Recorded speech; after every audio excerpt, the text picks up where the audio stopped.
Buenos días a todos. Damos inicio a la clase número 2 que ustedes tienen cargado en su plataforma Zoom, en donde podemos ver que nos toca el día de hoy el tema de capas de la Tierra, ¿sí? Es uno de los temas, esto es nada más una breve introducción, ya ahora comenzaré con la explicación de cada diapositiva. Es uno de los temas centrales de la geología. ¿Se acuerdan que siempre les comento? Hay tres temas centrales que no podemos dejar de ver en esta UDA, y es capas de la Tierra y tectónica de placas. Tectónica de placas es la clase posterior, es la clase número 3. Entonces, hoy lo que vamos a ver es un poco sacarnos algunos mitos que podemos traer, y es importante que empecemos a adquirir esas herramientas que tienen que ver con las competencias mismas de esta UDA, y es que la Tierra no es homogénea en composición, ¿sí? Entonces, la Tierra la tenemos que ver como un planeta que está dividido en capas, ¿sí? Tiene una estructura en capas y cada una de esas capas tiene diferencias. ¿Diferencias en qué sentido? Características diferentes, tanto sea químicas, ¿sí? Propiedades químicas o propiedades físicas. Entonces, vamos a manejar dos clasificaciones. Vamos a ver a la Tierra en su estructura como tal, desde el exterior hasta el interior o hasta el centro de la Tierra, ¿sí? Y sus capas que tiene. En un caso es una clasificación por propiedades químicas que vamos a dividir a la Tierra en 3 capas principales: corteza, manto y núcleo, desde el exterior hacia el interior, ¿sí? Y de la otra clasificación, que es por propiedades físicas, ahí tenemos 5 capas. Eso es lo que no debemos confundir. Depende de qué clasificación hablemos, tenemos o 3, que era por composición química, o 5, que es por propiedades físicas. ¿Cuáles son las 5 capas por propiedades físicas? Es litósfera, astenósfera, mesósfera, núcleo externo y núcleo interno. Entonces, en esta breve introducción, quiero que tengamos bien claro esas 2 clasificaciones, los nombres de las capas, que la Tierra no es homogénea en composición, ¿sí? Y que en cada una de esas capas vamos a encontrar características, variables diferentes. Algo que tampoco podemos perder de vista en esta clase es cómo varía la temperatura, la presión litostática a medida que profundizamos, ¿sí? Por regla general, en geología, aumenta la temperatura desde el exterior hacia el interior siempre.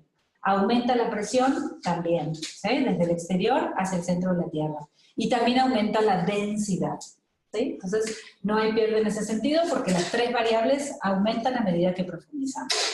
Muy bien. Con esta breve introducción, ahora sí vamos a comenzar con la explicación de cada una de las diapositivas. Bueno, en la diapositiva número 1 estamos viendo, ahora sí con una figura, lo que acabo de comentarles en la introducción. Ahí sí ya vemos, sí podemos visualizar perfectamente nuestro planeta Tierra y cómo con los diferentes colores están mostrando las diferentes capas. Ahí en realidad están viendo las 2 tipos de clasificaciones, ¿no? De un lado estamos viendo que la parte externa se llama corteza, o de la otra clasificación por propiedades físicas es litósfera. Ojo, no es que son exactamente iguales en cuanto a espesor, ¿sí? No es lo mismo decir corteza o litósfera, eso sí es un error, ¿no? La litósfera es mucho más espesa o es más gruesa en kilómetros, en su grosor, ¿sí? Es lo que ahora vamos a ver, pero en otra figura más adelante, ¿bien? En realidad, la clasificación por propiedades químicas lo que alude es a pensar que la Tierra se divide en 3 capas de acuerdo a los elementos químicos que la componen. ¿Qué elementos químicos? Los de la tabla periódica, ¿sí? Entonces, esa capa nada más considera 3 importantes: corteza, manto y núcleo. De la otra, de propiedades físicas, lo que me va a decir, y que por ahí es una pregunta a esta altura de ustedes, ¿qué serían las propiedades físicas? Me va a decir si una capa es sólida o es líquida. ¿Qué comportamiento tiene? Porque a esta altura podemos pensar, ¿todas las capas de la Tierra son sólidas? ¿O hay alguna que esté fundida? ¿Es algún material fundido? Sabemos que roca fundida se llama magma. ¿Hay algún magma? Esas son preguntas que voy a dejar en el aire y que vamos a ir resolviendo a medida que avanzamos. En la siguiente diapositiva ahora sí tenemos con nombres lo que acabamos de comentar, ¿sí? Las 3 capas con diferente composición química y las capas con diferente composición física, que son 5, y en el otro caso son 3. Muy bien, una de las preguntas que también a esta altura seguramente ustedes están cuestionando es, pero ¿cómo sabemos qué pasa en el interior de la Tierra cuando en realidad no tenemos acceso al interior de la Tierra? ¿Sí? Solo lo que se puede conocer por medios directos, es decir, por perforaciones, son nada más 12 kilómetros. ¿Cuánto es el radio de nuestro planeta Tierra? 6.370 kilómetros. Nos falta mucho, ¿sí? Entonces, se tiene que conocer el interior de la Tierra por métodos indirectos, ¿sí? Entonces, los geólogos utilizan una rama de la geología que se llama geofísica, es decir, se apoyan mucho de leyes físicas, de mecanismos físicos, para poder explicar cómo es el interior de la Tierra que no pueden ver directamente, ¿no? Entonces, ¿qué están usando? La sismología. Como ustedes se pueden dar cuenta, decir sismología suena a sismo, ¿sí? Y sismo es un terremoto. ¿Qué quiere decir esto? Que creamos un terremoto o un sismo de manera artificial, ¿y qué va a pasar en la Tierra? Se propagan ondas sísmicas, tal cual como fuera cuando ocurre un sismo de manera natural. En este caso, pues se hace una explosión, se genera, ¿no? Es generado, pero el efecto o la manifestación es la misma. Estamos atravesando en el planeta Tierra estas ondas sísmicas que son estos frentes de onda que estamos viendo en la figura. Ahora, las ondas sísmicas, cuando se propagan por la Tierra, tienen diferentes formas de llegar y de atravesar esas capas. Esas ondas tienen propiedades que son las que nosotros vamos a ver a continuación. Son 6 propiedades que las tenemos que conocer. Nos dicen cómo es la vida, cómo es la dinámica o cómo es el movimiento de las ondas. A través de la interpretación de ese movimiento o dinámica de las ondas, yo puedo traducirlo a cómo son las capas de la Tierra. ¿Sí? Bien, vamos a empezar con la número 1. Las ondas sísmicas viajan más deprisa en los materiales rígidos que retoman elásticamente sus formas originales cuando cesa el esfuerzo. Esa es como una ley, una propiedad que siempre se va a cumplir. Si un material es rígido con respecto a un material blando, siempre una onda se va a propagar más rápido o con mayor velocidad. Para que ustedes se den una idea, y bueno, ¿cuál sería un material más duro o más rígido o un material más blando en contraposición? Un material duro sería, por ejemplo, una roca como el granito, que más o menos todos conocemos, o el basalto, como tenemos en el Cerro Arandas, para que se den una idea, ¿sí? Esa roca oscura, muy dura. Y un material blando sería el fondo de un lago, que es un fango, ¿sí? Ahí la onda, ¿qué va a hacer? Se va a frenar. No es lo mismo que todo el material, sus partículas estén juntitas y forme un conjunto muy compacto, a que todas las partículas estén más sueltas, ¿sí? La segunda regla es, la velocidad de las ondas sísmicas aumenta con la profundidad, porque la presión aumenta y comprime la roca, transformándola en un material más compacto. Es muy relacionado al anterior. A medida que profundizo, dijimos anteriormente que aumenta la presión, ¿sí? Por lo cual las rocas se hacen más rígidas.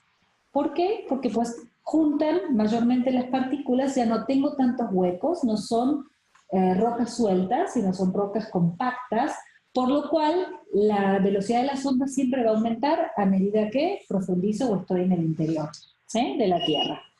Tercera, cuando una onda sísmica pasa de un material a otro, la trayectoria de la onda se refracta y también se refleja algo de energía. Se llama discontinuidad al límite entre dos materiales diferentes. Es muy sencillo, por ahí lo está diciendo de una manera pues más larga, pero se puede decir muy brevemente. Una onda cambia de dirección cuando atraviesa un material diferente, ¿sí? Una onda viene viajando por un material, atraviesa otro material diferente. ¿Cómo actúa la onda? Pues se refracta, se refleja, cambia de dirección. A ese límite entre dos materiales diferentes se llama discontinuidad.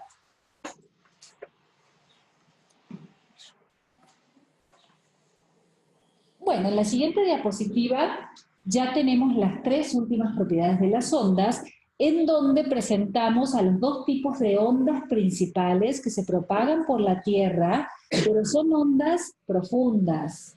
¿Por qué? Porque cuando se produce un sismo vamos a tener muchos tipos de ondas. Unas ondas son las superficiales, quiere decir las que solo atraviesan la parte externa de la Tierra, pero otras sí penetran por el interior, y esas son las que a nosotros nos interesan, porque en realidad lo que necesitamos es ver la señal, pero en el interior, para entender cómo es el interior. Lo de la superficie lo sé porque lo veo, ¿va?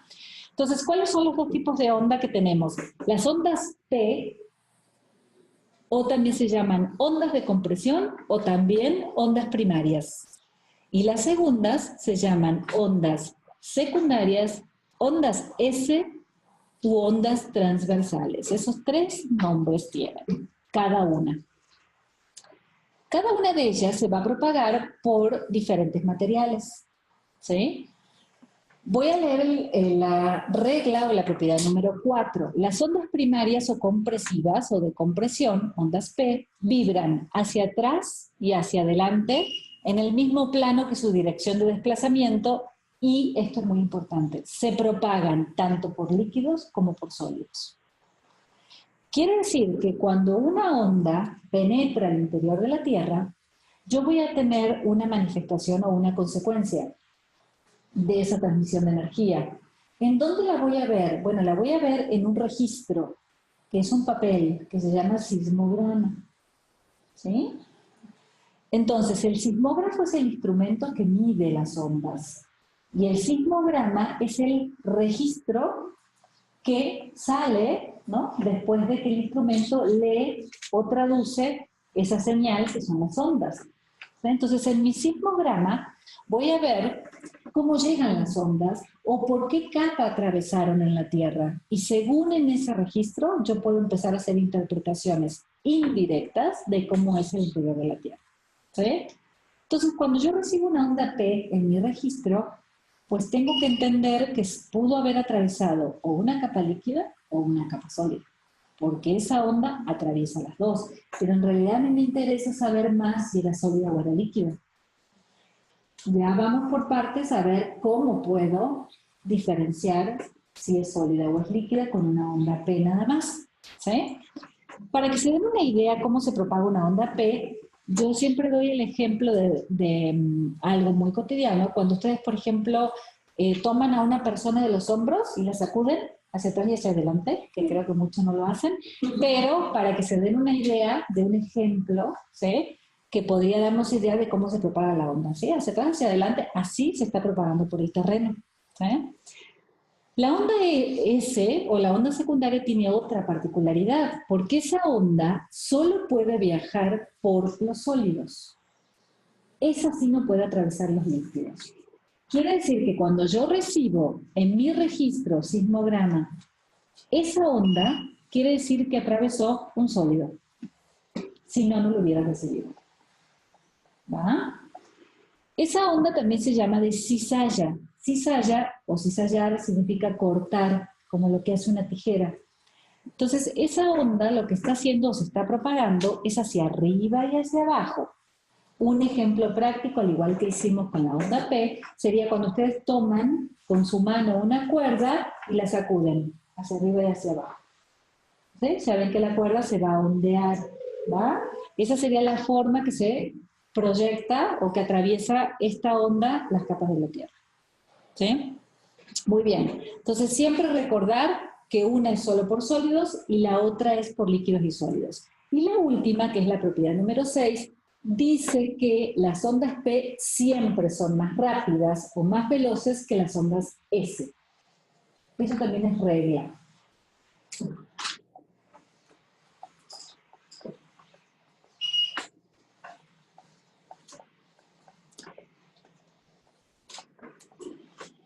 En esta diapositiva lo que estamos viendo son ejemplos, ¿sí?, más visuales o más prácticos de cuáles serían los efectos de las ondas al atravesar el territorio o el terreno, luego de un sismo, por ejemplo. Entonces, aquí sí realmente podemos entender e imaginar por qué un sismo es tan destructivo, ¿sí? Fíjense la onda P y la onda secundaria, que son los dos dibujos que tenemos arriba, cómo destruyen, ¿sí? Digamos, con algún tipo de transferencia de energía desde abajo hacia arriba, todo lo que está en la superficie de la Tierra. ¿Sí? En el primer caso rompe absolutamente, y en el otro caso es como que ondea, ¿no?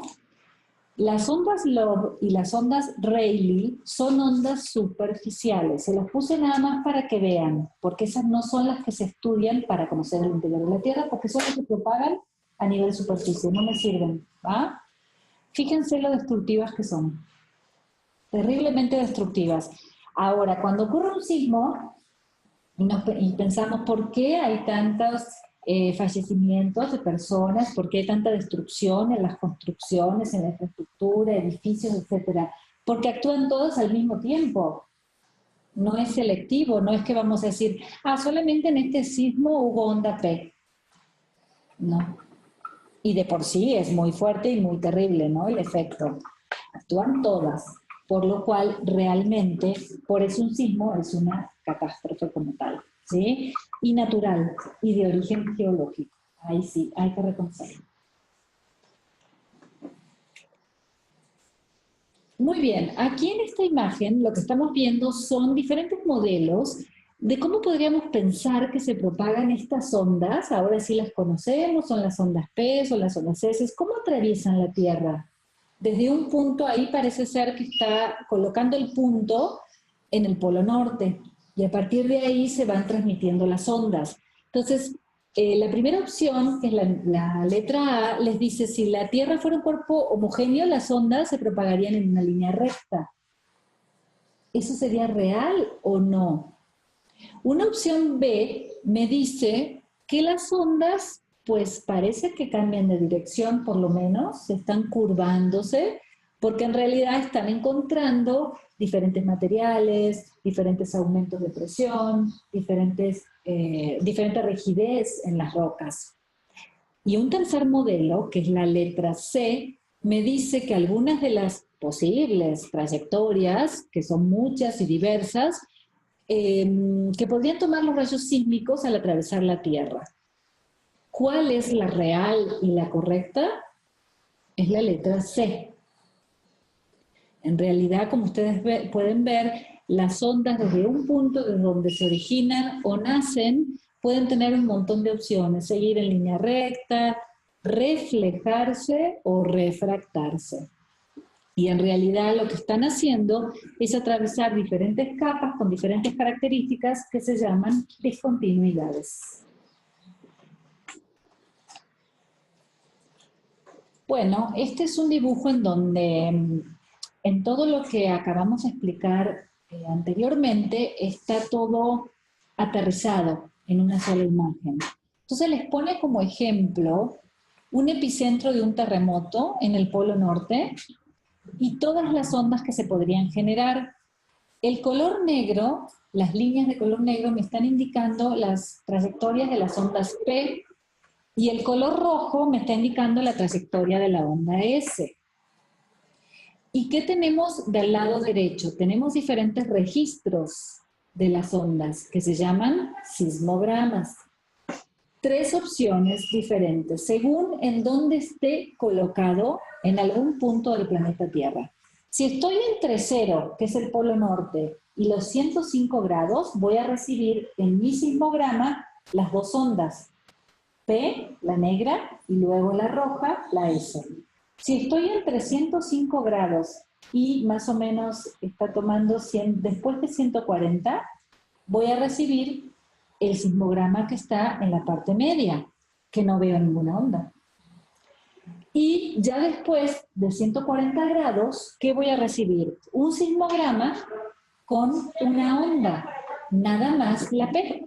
Quiere decir que tengo 3 opciones diferentes. ¿Por qué puede darse esto? En realidad, ustedes pueden darse cuenta, en la primera opción, Las ondas que salen de un epicentro, que es el origen de un sismo, ¿sí? Recibe las dos. ¿Por qué? Porque me está diciendo indirectamente que seguramente esas capas son sólidas. Porque si no, no hubiera recibido la S, que solo se propaga por sólidos. ¿Ah? Ahora, recibí primero la onda P y luego la S. ¿Por qué es eso? Porque estoy cumpliendo una de las reglas que vimos antes. Siempre la P es más veloz que la S. ¿Se acuerdan? La sexta de las propiedades. Ya en la segunda opción no recibo nada. ¿Sí? ¿Por qué no recibo nada? Porque fue tal la trayectoria de las ondas o el cambio de dirección que sufrieron que realmente al colocar un sismógrafo en ese punto de la Tierra, mi sismograma no me va a mostrar ninguna onda. Se desviaron absolutamente. Quiere decir que ahí pasó algo. Quiere decir que el interior de la Tierra tiene mucha variación en materiales para no recibir absolutamente nada. Entonces son todas señales que yo luego las tengo que conjuntar y tratar de sacar, pues como piecitas de rompecabezas, alguna idea central. Y ya después de los 140 grados, a partir del polo norte, veo solo una onda. ¿Por qué? Porque aparentemente entonces a ese punto las ondas atravesaron todo el interior de la Tierra y me está diciendo que la S no se pudo propagar. ¿Por qué? Porque probablemente encontré una capa líquida. Por eso no recibí la S, que solo se propaga por sólidos.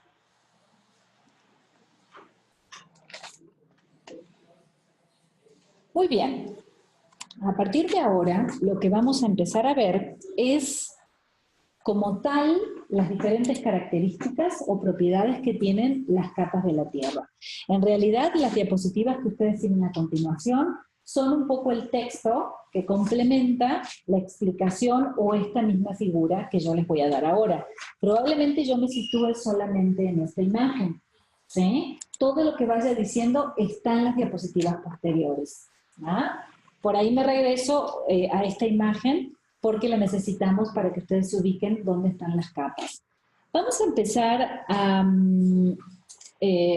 ver la parte de la figura que está a la izquierda, que son las tres capas que tenemos diferenciadas por composición química, ¿sí? Entonces tenemos corteza, manto y núcleo. Como ustedes pueden ver, lo primero que les aparece es el espesor en kilómetros. Para que ustedes se den una idea, más o menos el espesor de la corteza con respecto a las otras dos capas sería como tener una naranja, ¿sí? Y la piel de una naranja es equivalente al espesor de la corteza. Todo lo demás es manto y núcleo. Quiere decir que pues, es la menos gruesa o la menos espesa y es la más externa, ¿va? Aproximadamente llega a unos 70 kilómetros, pero es máximo de espesor, porque se considera una media de 35. Varía mucho, ¿sí?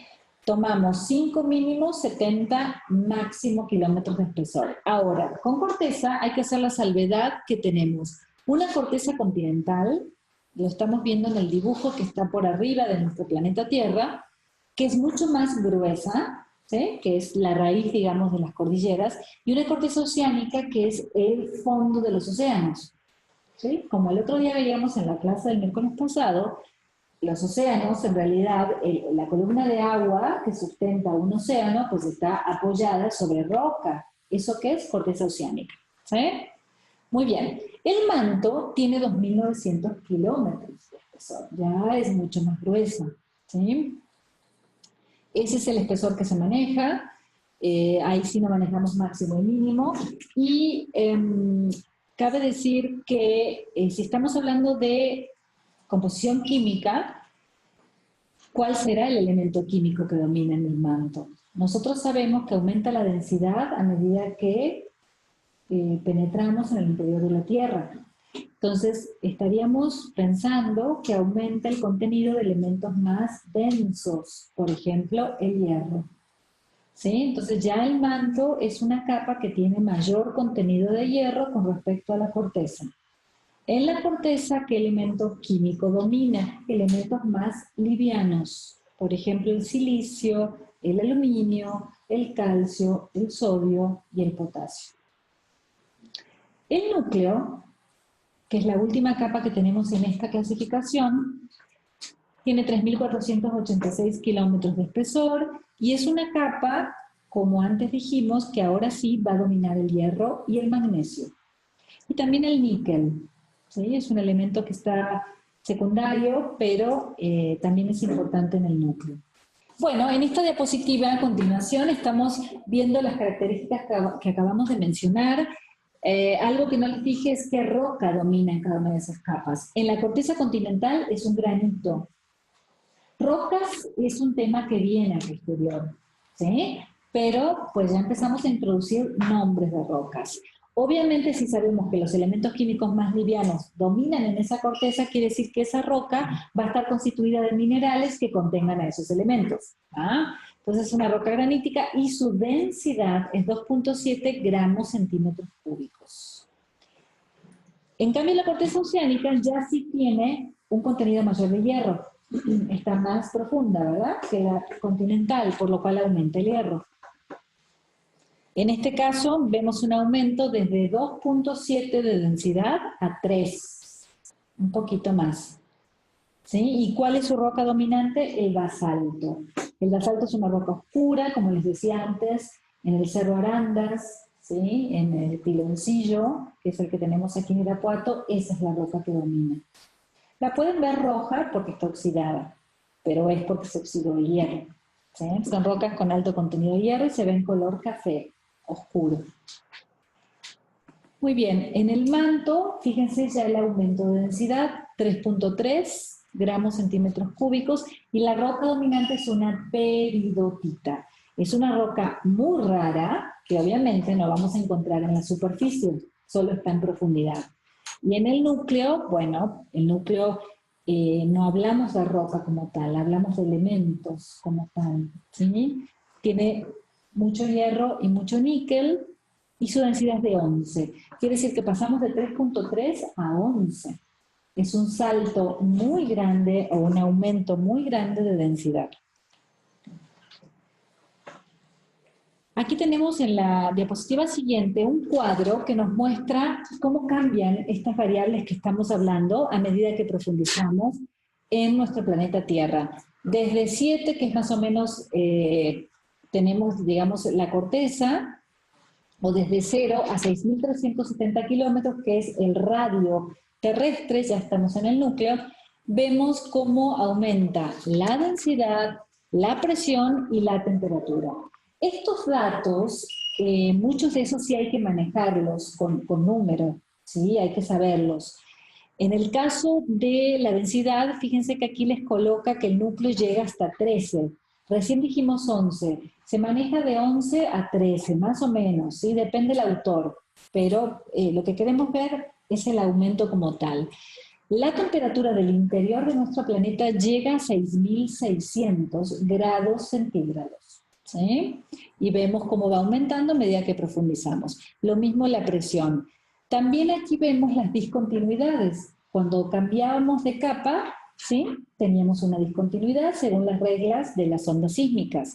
Entonces tenemos dos importantes. Cuando pasamos de corteza a manto, que son dos capas diferentes, se llama discontinuidad de Mohorovicic, que en realidad para abreviar ese nombre raro se le dice Mo, discontinuidad de Mo, y es correcto, ¿sí? La otra, cuando pasamos de manto a núcleo, se llama discontinuidad de Gutenberg. Ahí sí nada más mencionamos el segundo. No sé por qué, probablemente porque sea más difícil el otro nombre.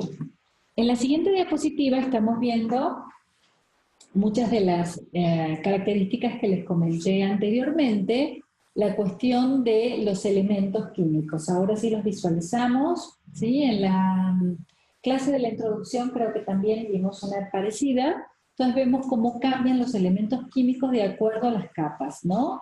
Vemos en realidad cómo es más alto la sílice, la combinación sílice-oxígeno se llama sílice en las dos cortezas, pero a medida que profundizamos, especialmente, bueno, en el manto se ve, disminuye, y directamente en el núcleo no hay sílice, ¿sí? y cómo aumenta el hierro a medida que profundizamos. En esta, si bien en la parte derecha vemos también la cuestión de los elementos, aquí sí tiene un porcentaje, ¿sí?, para que complementen con la diapositiva anterior, y en el lado izquierdo estamos viendo el aumento de densidad a medida que profundizamos, ¿no? Entonces el color amarillo y el color naranja nos está mostrando el aumento de densidad a medida que alcanzamos el núcleo, ¿sí? Muy bien, y aquí en esta diapositiva continúa la explicación de la otra clasificación, que es por 5 capas y por propiedades físicas. Quiere decir que lo que ahora vamos a saber es cuál es líquida y cuál es sólida, ¿sí? Las pasé rápido porque me voy a regresar a la figura, para que todos veamos dónde están ubicadas las capas, ¿ok? Regresamos a esta misma. Entonces ahora vamos a estar observando la misma figura, pero del lado derecho, en donde ahora sí vemos las 5 capas. La primera se llama litósfera, ¿sí? La litósfera aproximadamente tiene unos 100 kilómetros de espesor, ¿sí? O más o menos es lo que consideramos. También es la capa más externa, en este caso. ¿Y cuál es su comportamiento físico? Es una capa sólida, por supuesto, porque es la capa donde estamos nosotros, donde todos vivimos, ¿sí? Necesitamos un sostén muy rígido, ¿no?, para sostener, pues, la vida y todo lo que se desarrolla en el planeta, ¿no? Entonces, una capa sólida, pero hay que aclarar que es muy rígida y fría. Eso es importante aclarar, que es fría, ¿sí? Porque si fuera cálida, no sería su mismo comportamiento. Al ser rígida y fría, si esa capa está sometida a esfuerzos o a presiones, ¿qué va a pasar? Se va a romper o se va a fracturar. Es como cuando ustedes tienen una taza de porcelana y se les cae, se rompe en 1000 pedazos, se fractura. Así es la litósfera. La litósfera hay que tomarla como que realmente está toda fragmentada, y de hecho es lo que ustedes ya conocen o empezamos a hablar en las clases pasadas, que en realidad la litósfera es la que contiene a las placas tectónicas o placas litosféricas, que son piezas rotas o fragmentadas que interactúan entre sí. Si no fuera de esa forma, si no estuviera rota, sería pues una única capa que no pudiera moverse. Nosotros ya vimos que toda la Tierra tiene placas en fragmentos, ¿sabes? Entonces es rígida y fría, y obviamente sólida. La segunda, de arriba hacia abajo, se llama astenósfera y llega hasta los 660 kilómetros. Esta es intermedia, o es una transición. Es como entre líquida y sólida. Está en un punto medio. Es exactamente lo que necesito para que la placa de arriba se pueda deslizar. Imagínense que entre la relación que hay entre litósfera y astenósfera es como cuando tienen una cinta transportadora, como esas de las cajas de los de los supermercados, que ustedes ponen la mercadería y se va, ¿no?, tildando los precios. Entonces necesito ese mecanismo, ¿no?, que la puede impulsar. Ese mecanismo se lo da la astenósfera. La tercera se llama mesósfera, 2.240 kilómetros de espesor, y equivale, si quisiéramos hacer una analogía con la otra clasificación, al manto superior. Posteriormente tenemos el núcleo externo, 2.270 kilómetros de espesor, y por último el núcleo interno. Ahora, falta decir la mesósfera, ¿qué característica tiene? La mesósfera es sólida, pero es un sólido que fluye. ¿Se acuerdan que hablamos en clases anteriores que en realidad no es incorrecto decir para geología que un sólido puede fluir, porque hacemos la salvedad que lo hace con millones de años? Ahí teníamos las celdas de convección. ¿Se acuerdan que hablamos? Es un mecanismo de transferencia de calor que mueve las rocas, pero muy lentamente. por lo cual sí es un sólido que fluye. El núcleo externo, y aquí está la cuestión, es el líquido. Y el externo es sólido otra vez. Quiere decir que solo tenemos una capa líquida en nuestro planeta Tierra, o fundida, que es el núcleo externo. ¿Sí? Aquí en esta diapositiva pasé las otras rápidamente porque toda esta explicación es la que estoy yo comentando. ¿Sí? Nada más esto es para que ustedes luego estudien, ¿sí? Y lo tengan de la misma forma que la explicación. Entonces el externo es el líquido y el interno es el sólido. No confundir.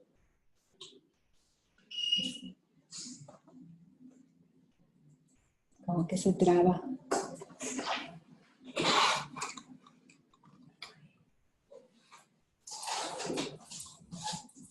Muy bien. Llegamos a la última diapositiva.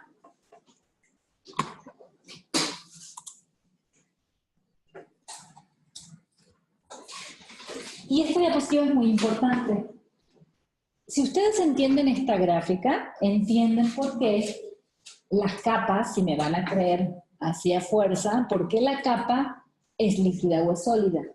Pero no porque lo diga la profesora, sino porque lo está diciendo la ciencia y lo pueden ver en una gráfica. ¿Sí?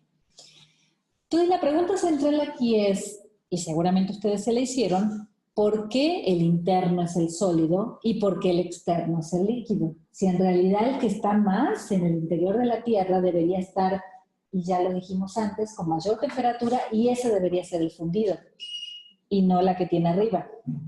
¿Va? Esa es una cuestión interesante o es un reto, ¿no? Para la geología, y son de las cosas que pues, nos ayudan mucho a estudiar, investigar y a buscar el por qué. Entonces, en esta diapositiva es interesante hacerla muy interactuada, como en este caso estoy dando la explicación para ustedes, luego la vamos a interactuar más. Entonces voy a tratar de explicarla brevemente y luego nosotros continuamos si hay alguna duda. Lo primero que hacemos cuando observamos una gráfica es ver sus ejes. ¿Sí? Si no veo los ejes, no sé qué variables está mostrando esta gráfica. Entonces yo veo que en el eje vertical tengo la temperatura en grados centígrados, que va desde 0 a más de 5000. En el eje horizontal tengo la profundidad en kilómetros. ¿De quién o de qué? Del planeta Tierra. Que dijimos que más o menos alcanzaba un radio de 6400 kilómetros, ¿no? Que en realidad ese eje se puede tomar profundidad o presión, que es lo mismo, porque a medida que profundizo, aumenta la presión. Y lo que estamos viendo son curvas. Tengo una curva roja, que la curva roja me está indicando el aumento de temperatura a medida que alcanzo el interior de la Tierra. En color azul tengo una primera curva que se llama curva de fusión de materiales silicatados del manto. Curva de fusión. Es decir, la temperatura para fundir el material del manto. Ya en la parte hacia la derecha y más arriba tenemos una curva color naranja. Esa curva es la curva de fusión hierro-níquel de una capa que tenga esos materiales. Hierro-níquel les dice que tiene pues, un pequeño porcentaje de azufre. Básicamente es todo hierro, ¿sí? Pero bueno, es un material diferente. Quiere decir que esa es la temperatura para fundir una capa que tenga ese material. Y el azul es la temperatura para fundir un material que sea silicatado, que es el que va a estar en el manto. ¿Sí? Tenía mucho silicio. Y luego lo que estamos viendo son los nombres de las capas. Entonces, lo que tenemos que observar es bien pegadito al eje vertical, vamos a tener la litósfera, ¿no? Que estaría, no está escrito como tal la palabra, pero sería que estaría al lado de la astenósfera. ¿Sí? Hacia su izquierda debería estar escrito la palabra litósfera, porque es la primera. Entonces, ¿qué observo de la litósfera? Solamente nos vamos a situar a la litósfera. Bueno, observo que tengo una temperatura que es mi curva roja, solo veo ese pedacito pequeño, ¿no? El correspondiente a la litósfera. Entonces, ¿qué veo? Que va aumentando. A medida que pues profundizo en la litósfera, solamente aumenta su temperatura. Estamos de acuerdo, ¿verdad? Esa es una regla que se cumple siempre. Pero luego también tengo arriba de la curva roja, para la litósfera, una curva azul. ¿Y qué me dice? Bueno, para fundir los materiales de la litósfera necesito la temperatura azul. ¿Pero cuál tengo? Tengo la temperatura roja. Esa es la real y la que existe. ¿La logro o no la logro fundir? No, no la alcanzo, porque tengo una menor, mi curva roja está por debajo del azul. Quiere decir que tengo una menor temperatura que la que necesito para fundir un material con esas características que es de la litósfera. ¿De acuerdo? Y así sucesivamente voy haciendo este juego de qué tengo y qué necesito para fundir. Y si ustedes se fijan, siempre tengo la curva roja debajo del azul, pasa en todo el manto, o sea que no alcanzo a fundirla porque estoy por debajo. En un solo caso voy a tener la curva de fusión debajo de la roja, que es en el núcleo externo. Exactamente la única capa que es líquida. ¿Qué quiere decir? Que para fundir un material con esas características necesito la temperatura que tengo a esa profundidad y sí la alcanzo exactamente en el núcleo externo, en el único caso. Por eso es la única capa que es líquida.